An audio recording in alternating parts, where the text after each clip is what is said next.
This is a ManeHustle Media podcast.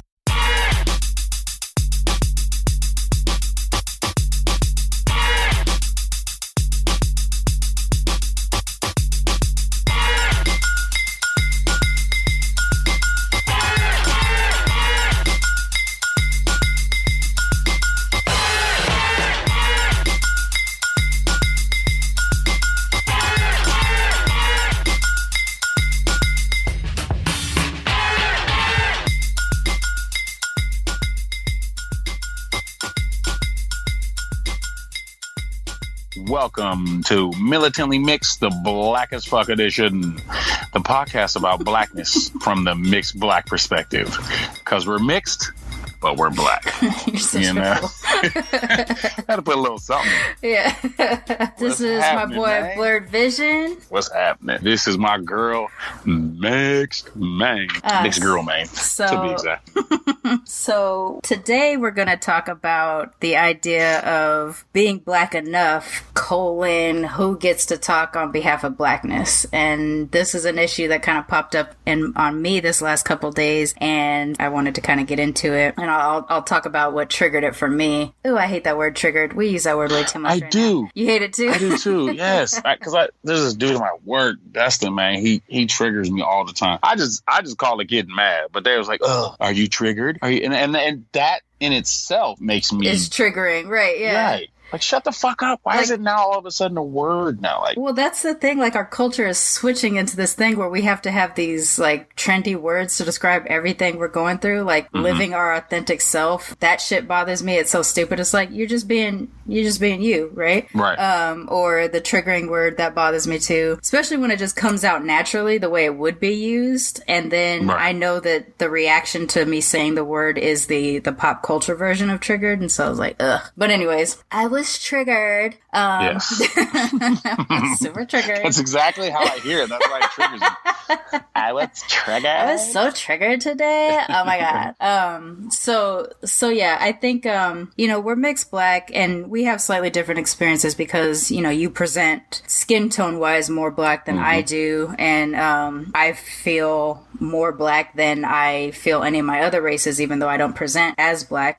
There's these times when I get kind of, the old baggage will sort of jump up on me and I'll be reminded of not being black enough, even though my whole experience, culture-wise and family-wise and everything like that is black. And so the younger version of Sharmane, high school Sharmane, was always fighting that battle, and I was mouthy about it and I wouldn't let people shut me down and shit like that. And then as I got older, the fights were less obvious. They were a lot more subtle in terms of how people would kind of de-blackify me.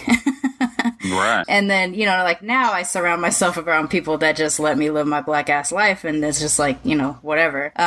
But social media is a fucker. Right. So for those of you, most of y'all out there probably know Amanda Seales. She plays Tiffany on Insecure. And here in LA, actually she's gone nationwide on it, but for the last couple years here in LA, she had a monthly show called Smart, Funny, and Black, which was kind of like a comedy game show between two black actors or two black comedians, and they would kind of be pitted against each other to figure out who was the master blackspert. And that was, it's a fun show. It's so much fun. Oh my gosh. You've gone there with, right? Yeah, I took. So for the audience that doesn't know, my husband he's half white and half Arabic, but he didn't know he was half Arabic until we were in our 20s. So I do struggle with the fact that I happen to fall in love with somebody white.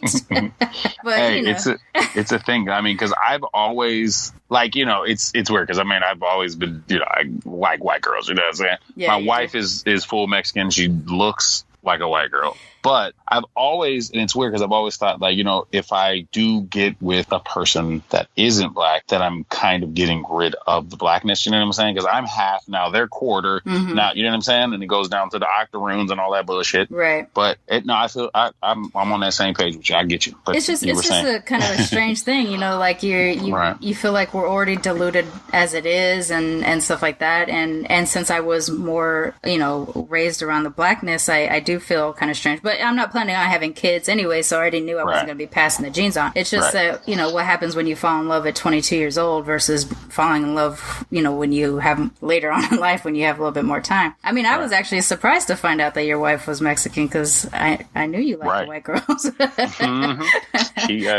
I've known you for a long damn time. Exactly. Sorry. Yep. So Sacramento, man. Yeah. So like there's times, for the most part, I don't even really notice as a race, and this is something that we get into a lot about what even is race, because here in America race means something and it doesn't really mean as much in other places.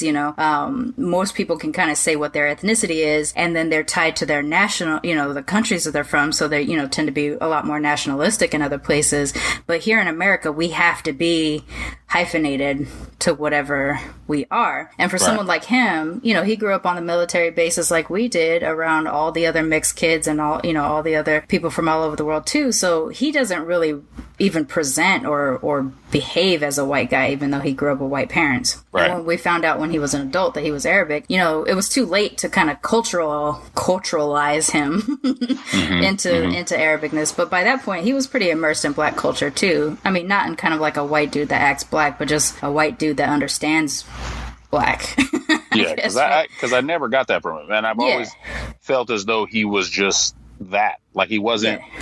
He's never like acted. He's never, I'm with this. No, it's just always been treated. That's just the way he. Yeah, he's just he's just that way. And so I tend to not be really aware of his whiteness until something happens. And so we went to Smart, Funny, and Black, and the thing that was so great about Smart, Funny, and Black when I started going was that for the last 13 years, I'd been following around the country, living in these white as fuck places and feeling always different. I never really had that many touchstones in these other places that we were living. So when we came back here and we got to sit inside Smart, Funny, and Black, it was like the first time I got to feel at home in a long time. And it was just like, I'm just in a crowd of black people I don't know, but all the shit that just all the black shit. Someone says something that even sounds remotely reminiscent of a song lyric, and next thing you know, the whole audience is singing "Can We Talk" from Tevin Campbell, or like whatever. The Black National Anthem comes up, and the whole audience starts singing. She's got a band there, the clapbacks that they'll just hit stuff like that. So it's in terms of just like, if you just need to feel bathed in blackness, Smart, Funny, and Black is a comedy show to go to, and it's gotten to the point that it's gotten harder to get tickets for. Like, those tickets are gone, and I haven't been in quite a while now because of how fast those tickets go. And then she just opened the show up nationwide now, so she's traveling all over the country doing it, and I keep seeing it on Facebook or in Instagram, getting all mad that I don't get to be there because I can't get those tickets. But anyways, there was this one time where she said this, or she says it every time, it's like, this show it's okay if you're white and you're here, or if you're non-black and you're here, if you understand your place, understand that this is a show that is mostly designed for black people to feel black and feel happy in their blackness. And so, like, basically, just for lack of a better way of saying it, don't put your white hand on it. Like, let it be our thing and just enjoy the show. But there was one time where she called up, she's like, I need to get a white guy up on this stand because we need to there's something we need to talk about. And so no one raised their hand. And so finally did, and I'm like, you're not gonna, and I'm looking at him like, you're not white enough. Like, he looks Middle Eastern, so he's pale, but he looks Middle Eastern. And he gets up there, and it was so satisfying, because I've been telling this fool he wasn't white for years, and he gets on stage, and the first thing Amanda Seales says to him when she looks at him is, "Are you a white man? I don't think you are." It was so good. This is what you're seeing that. I was like, and so I stood up and I just started screaming. I was like, thank you. I've been telling him this shit my whole fucking life. He doesn't understand. She got under our stage, y'all. She's been telling him this shit his whole fucking life. Thank you. I've been telling this fool for years he wasn't white. But then she tried to explain, like, I understand that you gotta live your truth, whatever that is, as a white dude or whatever, but like, the world sees you as not white, so I don't know if you're going to be the right person for this section. And so he tried to explain, like, but like, I was raised white and I have to check a white box because Middle Eastern is still listed under white, so in terms of like how the government sees him, he's going to be white, and I assume that the world sees him mostly as white too, even though that I can detect that he's Middle Eastern. I mean, Middle Eastern people can too, so I don't know. Right. But yeah, she basically made him get off the stage. He got a hug from Wayne Brady, you know. Like, that was the thing. So there's these moments where like I'm with them, when I'm with them, that especially in a black space, where I become super aware of the fact that he isn't black, and it affects my blackness a little bit. It shouldn't, but I will admit that it kind of does sometimes. Right. And so, but he's on it. Like he pays attention to a lot of these things, and he's usually hitting me up with like, what's the deal with this thing about like, how do we address to stupid white people when they say blah, blah, blah, blah. Like, he's usually on that kind of shit. And so he's actually the one that brought it to my attention, the comment that the person said that is the triggering thing that we're talking about today. And that is that on Amanda Seales' Instagram, this happens quite a bit actually. Someone jumps in and says, you're hella light skinned, you got blonde hair, you know, are you even black? Are you black enough? You know, they basically call into question whether or not she has permission to speak on behalf of blackness. And and that shit's frustrating. You know, like I've seen her go off on it too on different Instagram stories where she's just like, my dad's black, my mom's black. Yeah, they're light skinned, so I'm light skinned, but we can't do anything about that. You know, like we can't help, we aren't responsible for the fact that our ancestors were raped, you know, by white people decades, you know, generations ago, and as a result we now have light skin. Like we can't there's nothing that we can change about that shit. And so the comment that he noticed, and the one that ended up setting her off to do the video she did yesterday, is setting her off. There you go. Don't say trigger. There you go. Setting her off. Yeah. There it is. I mean, that's like what we used to say anyways in our generation. But yeah, what set her off was that someone said something to the effect of, with all due respect, I see the white in you. And her response, and so Amanda is in her mentions. She will jump in her mentions. She don't usually let people slide with ignorance. And so she'll jump in and she says, with all due respect, which is 0, fuck you. Right.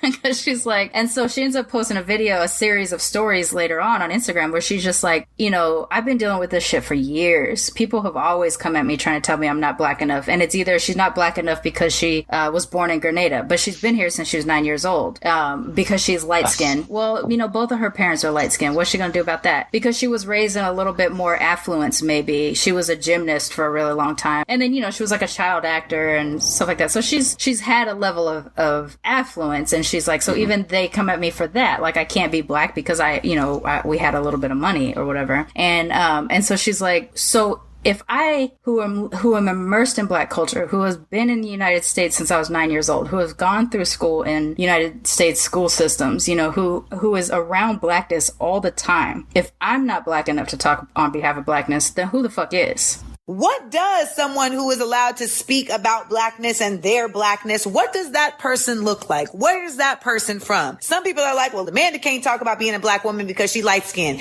You know, can Tiffany Haddish talk about being a black woman? She from the hood? Nope, because her father is Eritrean. What about Issa? Can Issa talk about being a black woman? Well, I don't know. Her dad is from Senegal. She did live there for a few years. So is she black enough for y'all? What about Angela Rye? Can she speak about being a black woman? Can she be a commentator for black culture? Well, you know, she light skinned and she comes from an elite background, so no, she can't either. Who the fuck can? Who can? Tell me the formula. And that, like, she was basically saying the words that I've been saying my whole life too, and I'm sure she's been saying it her whole life. I'm sure any of us that are kind of mixed deal with this type of feeling too. Like, we get to be black as fuck until ...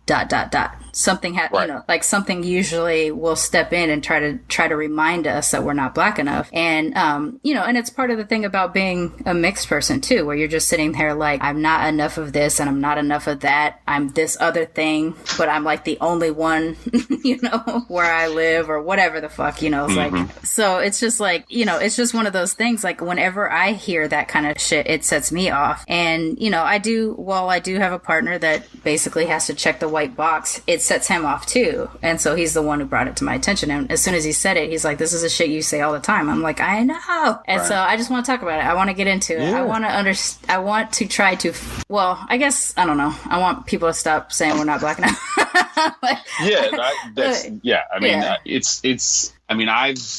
I've dealt with it throughout, you know, because obviously like you said, I look a certain way. So I always get, you know, most black dudes know I'm black. You know, most black people just know that, you know, like you said, smell your own kind. You know what I mean? But I've always gotten like, like when you step up to say something like, I don't think you're the best representative of this. Like because I am half white, I couldn't have had the same amount of struggle as another person. And I don't say that I have, but because I am black and looked at as black, I feel as though I can fight the same battle. You know what I'm saying? And you know, it's and it's not like you were only raised by a white woman too and didn't get exposed to blackness. You had your black dad in your household. You know, you were not only just in your household, but in the environment that you and I grew up in. We were surrounded around black people all the time. Right. It's not as though like I'm like, hey guys, I would love to, you know, put my hat in the ring. You know, like I'm not. So it's you know what I mean. Like if something's happening, I'm going to step up. I'm going to say some shit and you can hear it in my voice. You can hear it when I talk, my mannerisms and things. Right. But it's always been, you know, it's always been a question for me. I mean, and I get it because I mean, at the end of the day, like when you really look at it, at the end of the day, you can say I'm as white as I am black. Right. And that's the weird thing about being mixed is that even though we are or can be as white or more white than we are anything else, we're never white. We never get to be in a white room. Anytime you walk down the street, you are not, your light skin is not going to trigger someone to say, or trigger, there's that fucking word again. It's not going to make anybody say, hey, you must be half white, so I'm not afraid of you. Or, you know, like whatever their biases that they're coming at black people with, it's not going to be diluted because you're light skinned. Yeah. Like I get oppression light because I'm light. Right. You know what I'm saying? Like I get, you know, we'll only, you know, get mad at him half of the time, or you know what I mean? It's not. I'm a part of the gang. But I imagine too because you're you do. I imagine because you have this your stature is, you know, large muscular dude. I think too any kind of like, oh, he's half white, it's okay, kind of gets washed away too. It really does. You know, because you're a former football player. Like you're not You're not the smallest dude in the world. So like, I imagine that kind of wipes it away. And that for most white people, you are just black. Yeah. I mean, and a lot of times they, you know, I mean, even over the phone, I mean, my business or what I do is sales. So most of the time it's over the phone. When I'm talking to people, I do my phone voice, you know what I'm saying? I do my, you know, thank you for calling. This is, you know what I mean? I do that. But a lot of times when it's a black customer, they know. So they're just like, you know, I feel like you said, like how you feel when you are at the show. I kind of fall into that, you know, I don't say, you know, slang and things like that because obviously I'm a professional, but, you know, I'm able to tap into that and talk to, you know, and people understand me. But a lot of times people will say, you know, like some people will say about my personality is larger than life instead of say, you know, when you're not on the phone and you're talking to us, you have a colorful personality. No. You know what I mean? So it's I get him. It's a lot. Oh no. Well, see, I get that kind of thing too because I know that like my resume is a really strong resume. I've been a senior level manager places. I've been an operations manager. Like I have a really stellar resume, but I also have a black as fuck name. So, you know, I imagine that there is some question when people see my resume and they're just, if I get called in, it's like, well, we can't disregard this resume. So let's go ahead and call her in. And I've talked about this before, probably on the podcast, but it's that face that I see the second someone comes to me where they realize Sharmane Latrice, you know, is not dark skinned black. And I can see that relief and and when you're looking for a job and you really need a job, that is so disheartening, you know, because you're sitting here like they were really, really hoping that I either A, could fill a diversity quota for them, or B, which I can. Or B, they were just like all of their all of their fears, all their racism, all their insecurities were rolling up in their face. They see me, they feel a sense of relief, and it's too soon for them to block it from me seeing it, you know? Right. So they probably, in a sense, they're like, well, good. Yeah. I was going to give this young black woman a chance, and now I can give this whatever she is a chance. Let's see what some kind of Mexican has to offer us, you know? It's like, let's give her a chance. You know, and I mean, it happens too, like in interviews and in other spaces where I say my name, they'll go, oh, well, that's a really interesting name. You know, it is an extension of that you're so exotic looking, where are you from thing. It's like, oh, that's a really interesting name, an exotic name. Where is it from? You know, and then, you know, again, to make people work for it, I'm like, oh, it's the female version of Sharmane, which is a French king, you know, or whatever. And they're like, oh, okay, so your family's French. No. No. You know, and then it's the going through the process until they try to get out of me what they want to know. But so, you know, this is the kind of stuff, like, this is the thing that made us talk about race shit for all these years. This is stuff that made us want to do this show. It's like, we do live a black life. We are immersed in, you know, that's the other part about race that is really confusing, is that race doesn't tell you what culture you were raised in. I grew up and where you grew up, we grew up with kids of all different races and all different colors on a military base. Some of them had lived in the Philippines before they came to the States, but they were American kids. Some of them lived in Japan. Some of them lived in Italy. You know, like, they were all over the world. And so they have all these cultures that they got to be exposed to, you know, being military kids. And then they come into Sacramento and, you know, we're black and we're Filipino and we're Japanese and we're, you know, Puerto Rican and we're this and we're that, but we're still mostly immersed in whatever our home culture is. And in my case, that home culture was black when I was with my dad's side, or when I was with my mom, even though she's not the black parent, removed from my grandmother. If we were in my grandmother's house, it was a Japanese household. If it was my mom on her own, my mom is pretty immersed in black culture, so by extension I was, you know, she's a hairstylist that only does black hair.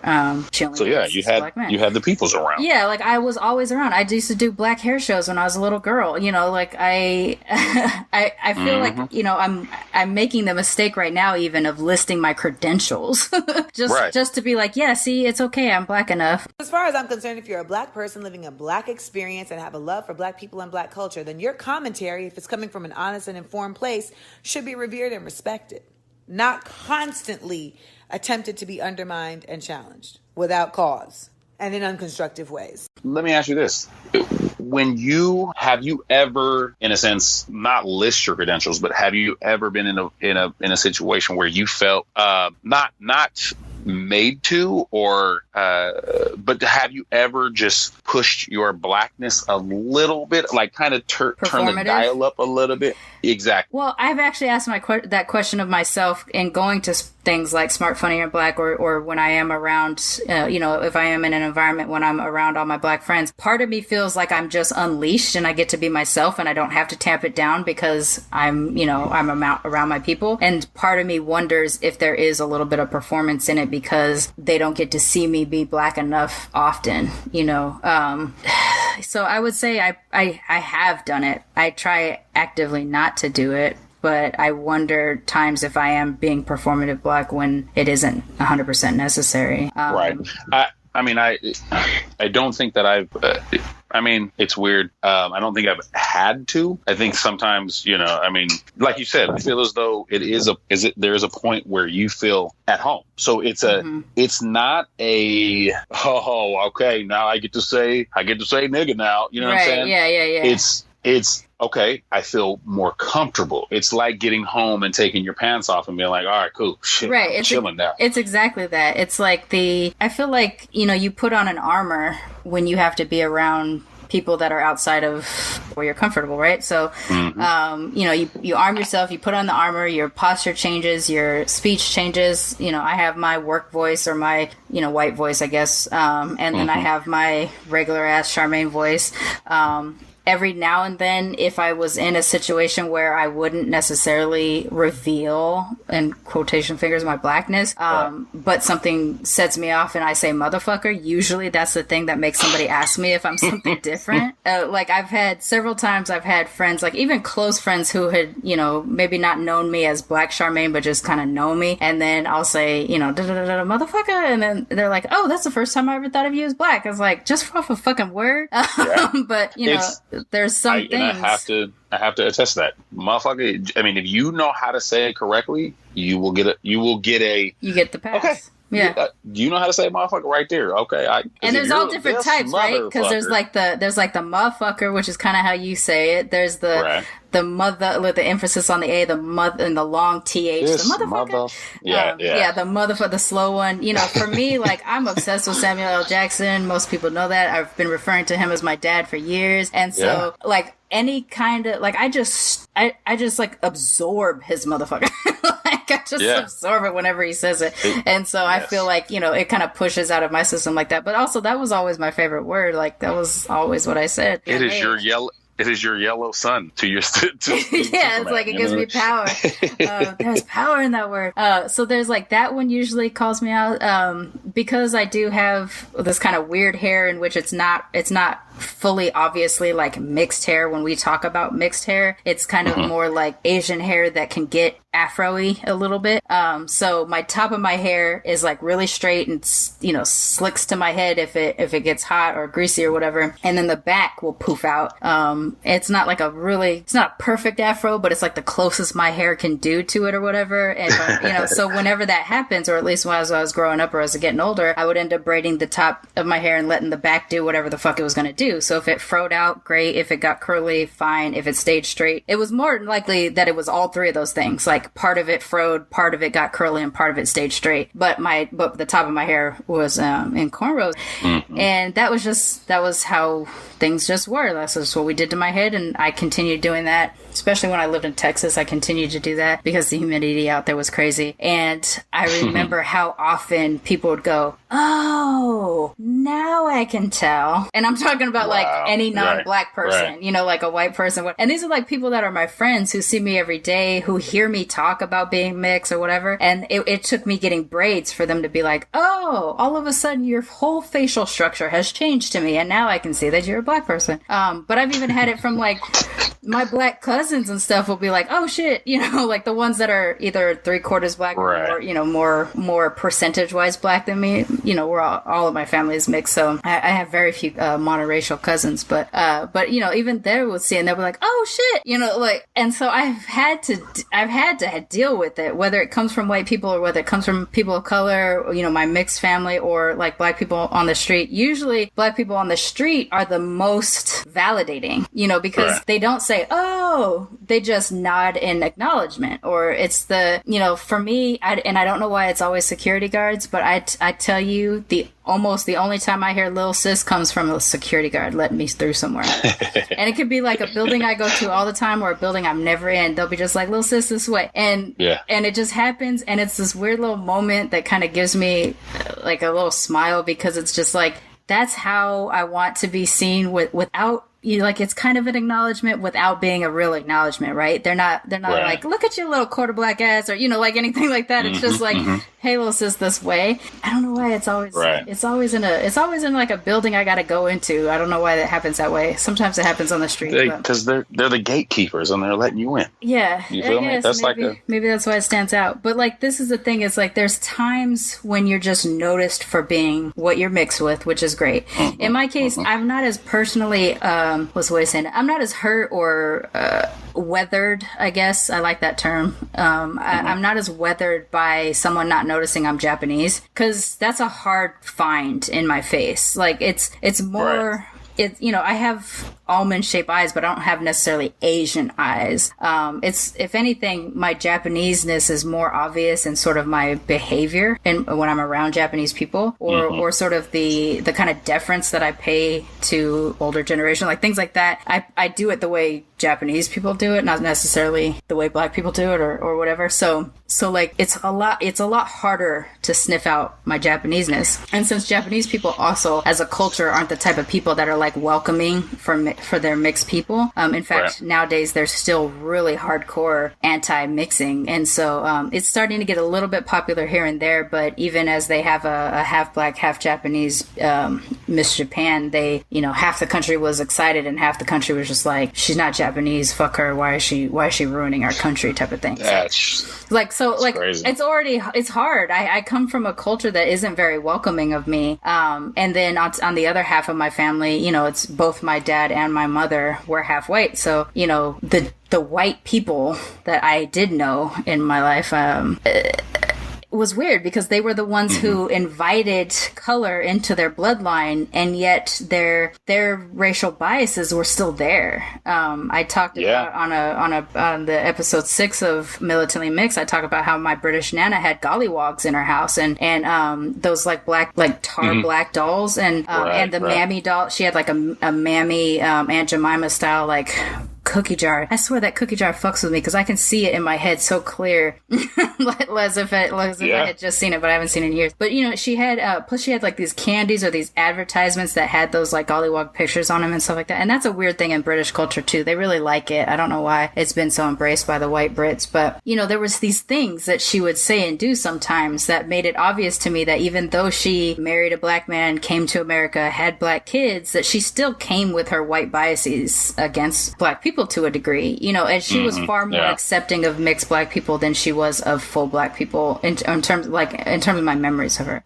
More than that, she was also very anti-immigrant if they didn't speak English. And I remember saying, but I remember saying this to her one time when I was like 17 or 18, one of the last times I saw her, where I was like, but you're an immigrant too. And she's like, yeah, but I speak English. I'm like, you have an unfair advantage. You come from an English speaking country. It took you no effort to come to America and assimilate. If anything, people marvel at her because she has a British accent, so she sounds fancier than she is. But yeah, like I remember her saying that one time and being kind of really affected by the fact it's like, oh shit, I think she might be a little bit racist, even though she married a black man.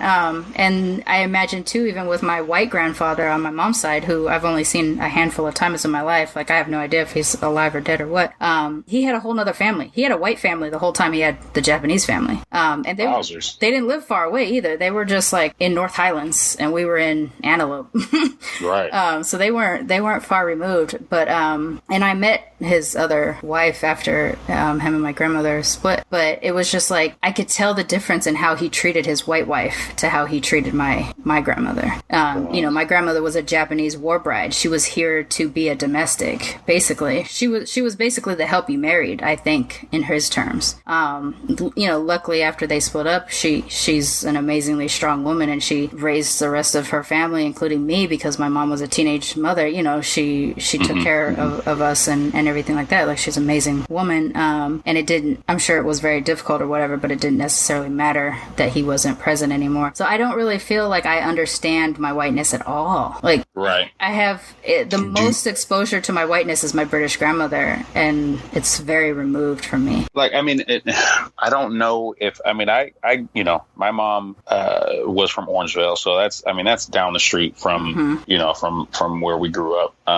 And I did have white cousins and white grandpa, grandma. I grew up white siblings with them, but I don't think that. Yeah, exactly. My brothers. I have two brothers that are white, full white from my mom's first marriage, and a white sister. But I don't think that. And what's weird, I think, is there's really not much of a culture that they had, and I think that's where a lot of times people are jealous of black people, in a sense, because they have an actual culture that they can connect to, or we kept it. We try to keep it as much. But I think sometimes white people don't hold on to it, and it's more of a familial culture instead of a overall culture. And I think with us black people, we do more of an overall culture than a familial culture. You know what I'm saying? So I think that's where a lot of that clash. But I never grew up just having a lot of that whiteness on me. You know what I'm saying? I don't think my mom was that type. Anyway, like how Italian were they? Were they like recently, no, Ellis Island, or even before that, maybe over here? No, I mean it's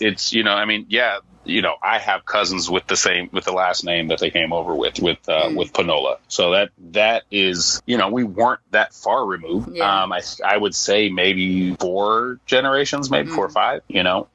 But enough that they weren't necessarily being Italian.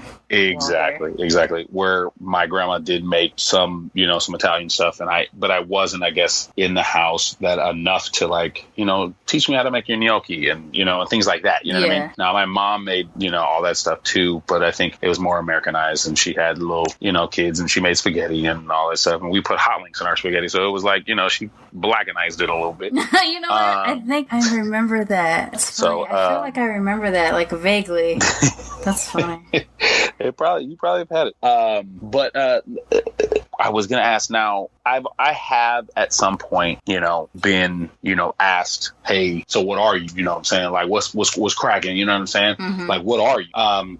So, some dudes, and I think that they were more just being dicks about it. Right. Instead of like, I don't believe you. And I think the one time that I did get questioned is my remark or my comeback was to pretty much, I said, like, you've heard me say nigga this whole time, and now right. you ask, you're right, and then you ask me like, are you black? I said, if you've heard me say that this whole time and you didn't think I was black, because that's why I was kind of questioning, like, bruh, I am. You know what I'm saying? So I was like, if you heard me say that this whole time and you didn't question it at the time that you heard me, then obviously I'm black enough. Right. If I can say that without you even batting an eye, just, it's whatever. That's a weird thing about that, is that if someone stops you immediately, then that's how you know that you're not black enough, right? I'm uncomfortable with you saying that shit. It made my stomach hurt, blah, blah, blah, blah. You can't say, that's probably not a thing. But, like, I think you and I both kind of grew up like this, and it's certainly how I grew up in Long Beach, is that, like, there were Mexican kids that said it, there were, Asian kids that said it, black kids that said it, and the only kids that really couldn't get away with saying it were white kids. Except not except with white kids, but where the Mexican and the Asian kids were saying, if a fight broke out and your people came up behind you, that's when no longer you could say the word. So like up until then, playing basketball or hanging out at the quad or whatever, Mexican kids could get away with saying it, Asian kids could get away with saying it, it was all good. But two people start fighting, all of a sudden now, if you're not black, that word is off. Right. And we're talking about we're not talking about ER. So, totally different thing. So for me, I grew up saying it. I still say it. I don't say it in front of white people. And, I try not to. I mean, I say it sometimes where it like slips out just because it's, because it is a part of my natural vocabulary and, in my home occasionally, it slips itself out. But I'm not cautious. I'm aware enough of the pain of appropriation that people need to get to know my level of blackness until they're comfortable enough with me saying it. So I'm not like crazy gonna go it's not like I'm gonna get on stage at Even Smart, Funny, and Black and be like, nigga, like it's, I have never, ever, this is actually something I didn't notice until you were saying what you were saying. I have never been called on it. Like, no one has ever said, I don't know that you're black enough to say that or anything like that. I've actually never, ever been. And I think the situation that I was in was more like, I think somebody was like, hey, what is this dude? And then some dude was like, hey, I'm gonna be the dude that goes and asks him. You know what I'm saying? And so it wasn't like in the sense that they was like, hey man, where you from? You know what I'm saying? Yeah. It was mostly like somebody was like, it wasn't about that. And so I said, but listen, this is why I know you ain't tripping. Right. But do you think they were trying to also make you feel bad? Okay, so I think I've had this experience. I don't know if you had this one where someone likes to remind you that you're not full black. Like, sometimes in the heat of the moment, they're just like, they put it out. Like, I'm wondering if that's what kind of that moment was like for you. If they were just that probably, that may have been what he was trying to do to his friends. I've had where, black dudes have come to, the defense and be like, hey, bruh, his mama white, don't trip. You know what I'm saying? Like, oh, he don't, like, I think I've been in a situation where it's like these, they were black women that were coming at me like, why you ain't, with no sister, you know what I'm saying? Right. And then the dude was like, bruh, let him off. His mama white. So kind of like, listen, this is what he grew up as thinking beauty is. And I felt like that was like the coolest thing that somebody did was just like, listen, his mama white. That's what he thinks is, is beautiful. That's actually. And they were like, you know what I mean? They were kind of, okay. So it was like cool. Actually a really good way that, somebody did come to my defense on one time. Yeah. Cause, I am definitely sensitive about this. I mean, obviously as a mixed race person, I'm not going to be out here like, you got to stick to your own, because if that's the case, I'm not fucking anybody because I'm not enough of anything. Right. So, so that would be a problem for me. But like, and I have a couple friends that are like this, that are, pro-black. They accept me as black. And, all this other kind of stuff. But occasionally I'll hear them say something that does remind me that there is a problem when black men in particular partner with white women. That there's a source of pain in it, and because of the beauty standards and because of colorism and all that kind of stuff, that there's a problem. And then it makes me feel like I have to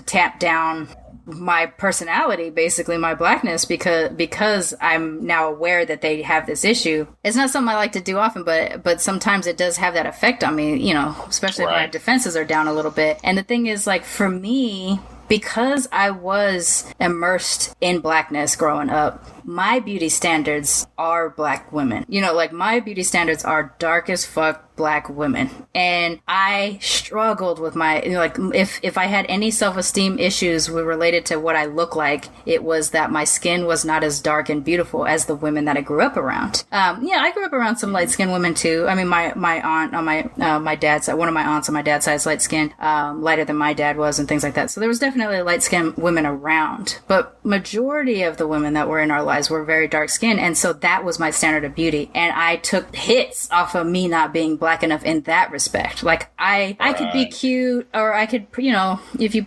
paint me up a little bit, maybe I could be beautiful, but I would never be as beautiful as this, you know, because this was the thing that I was immersed around. I didn't grow up on the magazines of white people and stuff like that. The thing that did affect me is that I never saw people that look like us on TV. You know, I never saw families that look like us. The closest to a mixed race family you would see is a dark-skinned partner and a light-skinned partner on a show, you know, like Cosby or whatever.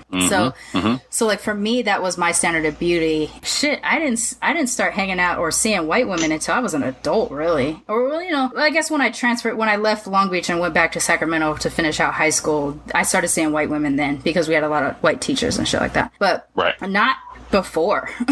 Like, white women were a strange anomaly. I didn't have many of them in my life at all, with the exception of my British grandmother. And that's the other reason why when I do tell people I'm white, I don't say that I'm just white. I say, or half white or mixed white or whatever, I will say that I'm Caucasian British, because I kind of need it to be clear that it's a different kind of white that I understand. You know, I don't really understand it from here. And still to this day, even as I am now comfortable in my mixed skin, and I'm happy with my face and all that kind of stuff. I mean, just like anybody, I have this stuff where I'm just like, oh, I would like it if I had curlier hair, or oh, I would like this or what like that. But those teenage years, not being dark skinned, kicked my ass. Like, it really did. It fucking kicked my ass. And the standard of beauty thing, I think, is actually, that's probably a whole nother episode that we can get into. I was gonna say, because lately I've been in the sun a lot, just doing softball, and a lot of people keep coming up, oh my god, you're so dark right now. And I'm like, it makes me think, like, when I'm, you know, when it's not summertime, are you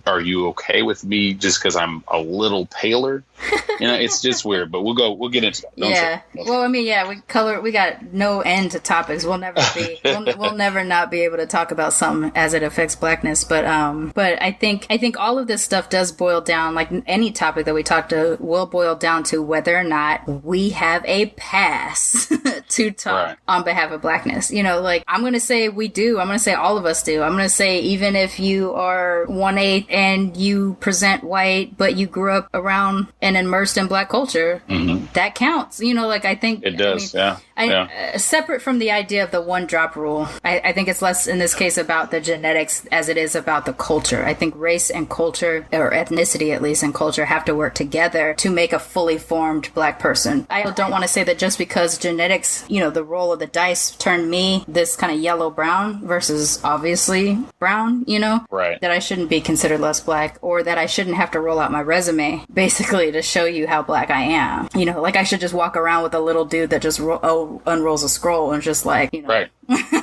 This person should, I mean, we should there be a literal black card? No, that shit would be so frustrating. Oh my gosh, we'd be revoking that shit for all kind of stuff. You'd be like, hey, hand it over. All day long. I mean, listen, like, if we ended up really, like, legitimately trying to, like, make sure that people were black on a certain scale, oh my gosh, we would tear each other apart. We would tear each other apart. And I guess that's really, like, the whole thing right there. Like, should we even have to? Is it our own doing that we have to at some point really measure each other's blackness, or is it the, you know how like they kind of say, you know, like, oh, they trying to pit each other against each other, you know, the light skin against the dark skin. Mm-hmm. Like, is it a little bit of that as well? I think it's a mix of that, because I think we learned the lessons that we learned, you know, from the people who were in charge and forced our ancestors into slavery and stuff like that. I think that, you know, you hear the stories of how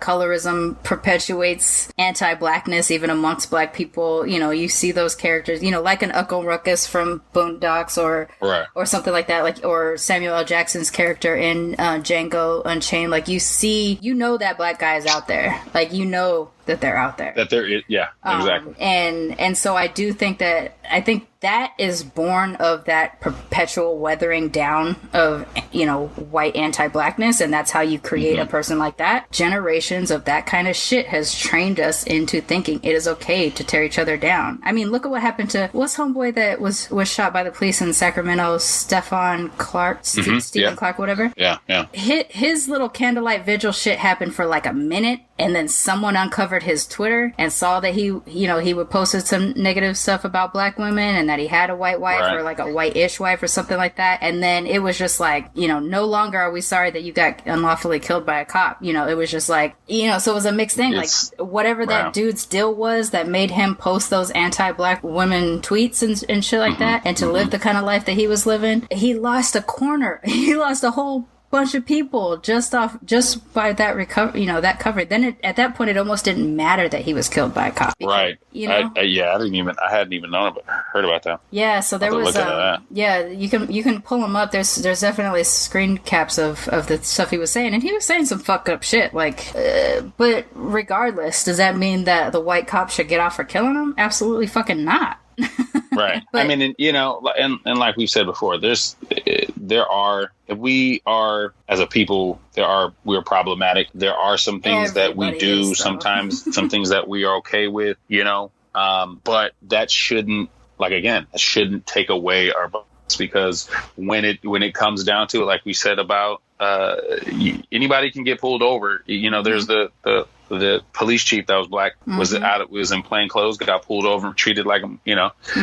So we should treat each other with the utmost respect, because we know how we are looked at or treated by others that aren't a part of the family. You know what I'm saying? Right. I mean, when you kind of think back to the civil rights era and stuff like that, when you're thinking about the difference between Martin Luther King and Malcolm X, like, you understand, at least us, very removed from the civil rights movement, I think we can understand both of their sides about why, you know, I get why Martin Luther King wanted to push a nonviolent platform. I 100% understand it. Right. But I also 100% understand at the time period when Malcolm X was pushing violence. I'm kind of on board for that too. Like, I get it. When Malcolm X was like, I'm sorry, we can't invite you white people into our movement until we can take care of ourselves. That shit resonates to now. Like, there's something where, yes, we need to all come together and be equal, but at the same time, we need to work together within our own, because if we're so focused on the infighting, in particular, like where colorism allows us to think that someone else is more of a nigga than another, or you know, or like if we can eliminate that stuff, then it's a lot easier for us to join in with other people. And I'm talking about a mixed person. I'm a mixed person with a fucking mixed conflict in my body. I literally have the colonist blood flowing through my veins. You know, like I come from British people, Caucasian British, the colonist of colonists. You know. The literal, yes. I come from them. More than that, I'm a quarter of them. I have more of them in me than I have a lot of other things. I can't relate to them. I can't, you know, not on a real level. I mean, I get the humor, but you know, like, I don't get that thing that tells me that I deserve to go into somebody else's space and take up, you know, their space or their people and everything like that. And yet I come from them. I can't do shit about it. I come from Japanese people where I had to hide that I was black from my family because we didn't want to get kicked out of the family, because they didn't have black people, and that's how Japanese dealt with having outsiders. They they blocked you. Right. I mean, they're literally an island of their own people. So that's, yeah. And then I come from black people who have suffered for hundreds of years, disadvantages across the board, beaten, raped. I mean, literally raped into changing their skin color. Right. Like, I don't know how else to say it. I mean, I did get my DNA test back, and I was actually surprised to learn how black I still was. Honestly, it came to, of my quarter, it came to 22%. And I was like, whoa, I was fully expecting to be like around, 13, 15% or something like that. Like, I just assumed there was more colonists in that side, but I guess my colonist blood is pure in the the fucking 25% on the other side. Yeah. But yeah, like, I was surprised to find out how black that side of the family still was. And I mean, I just think if we figured out a way to celebrate culture over race, that would make a big difference. Because that could, yeah. Look at how rich our fucking culture is. I mean, it's not just the stereotypical things. But you know, like we can celebrate that stuff, but also we need to celebrate each other. That's the one thing. You know what I'm saying? Like, when we come together, we need to come together instead of come together. And I think, like I said, I think that's what they kind of do, is they kind of sow a little bit of, something that, so that we don't come together as strongly as we actually can, you know? I mean, and it goes from subtle shit to, like, in a movie where there's only one black kid and then a rival group of friends shows up and there's one black kid in that group, and then they have those two black kids, like, you know, up against each other, like there's only room for one black person in this thing, you know, like, that's a subtle way of kind of reminding us to be pitted against each other. Like, there's no room for another black friend in this group or whatever. All the way to the big things where it's like calling fucking players that kneel at the anthem son of a bitch because they're kneeling. Right. In protest or something, you know. And we can go into this another episode too. It's just how we are perceived in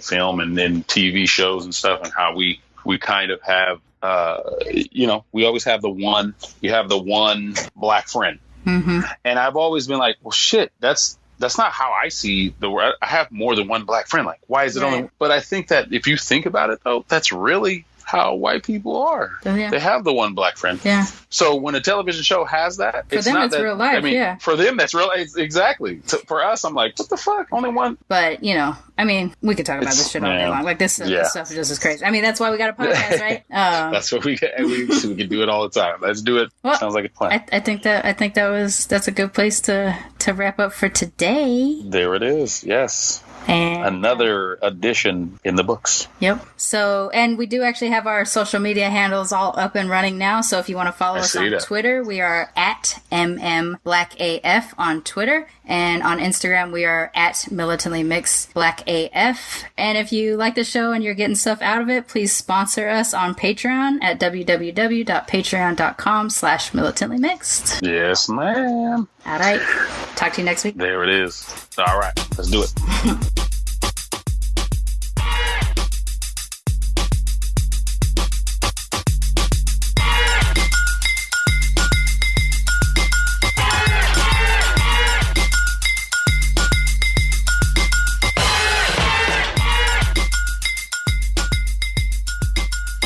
Militantly Mixed, the Black as Fuck edition is a ManeHustle Media podcast, produced and edited by Sharmane Johnson, co-hosted by MixedGirlMane and Blerdvision.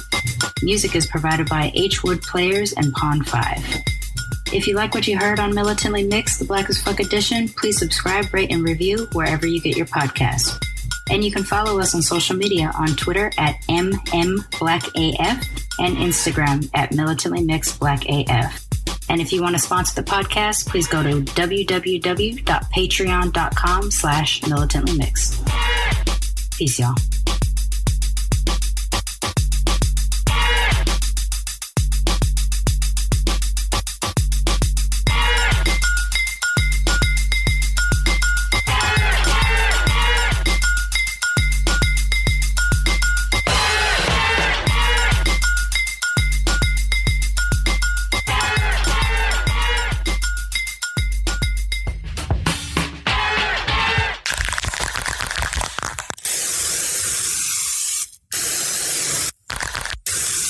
This is a ManeHustle Media podcast.